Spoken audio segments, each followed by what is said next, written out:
বেসরকারি channel ৭১ television থেকে চাকরিচ্যুত প্রধান বার্তা সম্পাদক শাকিল আহমেদ এবং প্রধান প্রতিবেদক ও উপস্থাপিকা ফারজানা রূপাকে হযরত শাহজালাল আন্তর্জাতিক বিমানবন্দর থেকে আটক করা হয়েছে। বুধবার সকালের দিকে তাদের ইমিগ্রেশন কর্তৃপক্ষ আটক করে বলে জানা যায়। জানা গেছে, ৭১ টিভির প্রধান বার্তা সম্পাদক শাকিল, তার স্ত্রী, উক্ত চ্যানেলের প্রধান প্রতিবেদক ও উপস্থাপিকা রূপা এবং তাদের মেয়েকে ইমিগ্রেশন কর্তৃপক্ষ আটক করে।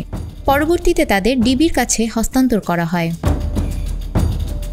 তারা টার্কিশ এয়ারলাইন্সের ফ্লাইট TK713-তে করে ইস্তাম্বুল হয়ে ফ্রান্সের রাজধানী প্যারিসে যাওয়ার উদ্দেশ্যে বিমানবন্দরে যান। CTSB'র ক্লিয়ারেন্স না পাওয়ায় ইমিগ্রেশন পুলিশ তাদের বিদেশ যাওয়ার অনুমতি দেয়নি।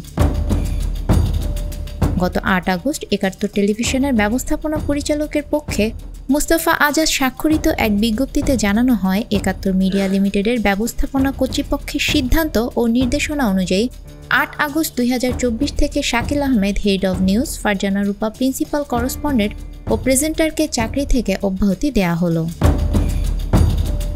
নিউজ ডেস্ক, আমাদের সময়।